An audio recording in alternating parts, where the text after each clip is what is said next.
En fait, la relation de Braque et de Satie, l'origine est un peu mystérieuse, mais on les situe très tôt. C'était cette époque des années 1912-1914, où en fait, bon, Satie, lui, avait rompu définitivement avec l'establishment musical, était dans une misère noire, n'est-ce pas? Et les peintres étaient en train d'inventer le cubisme.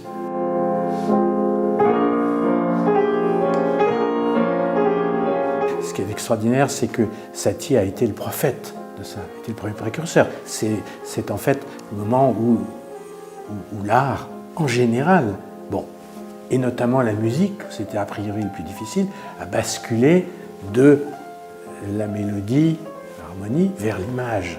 Donc il fallait trouver des couleurs, et il semble vraiment que Satie ait puisé dans les débuts du cubisme une inspiration, notamment dans cette neutralité n'est-ce pas, des couleurs qui instaure un état de relation entre celui qui voit le tableau et le peintre.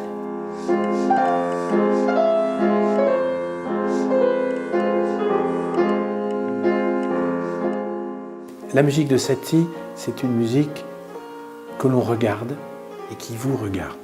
Et quand je dis ça, vous pensez que je vous parle d'un tableau, mais je vous parle d'une musique.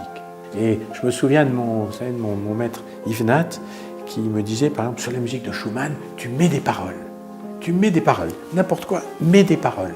Eh bien, la musique des Satie, il faut mettre un tableau.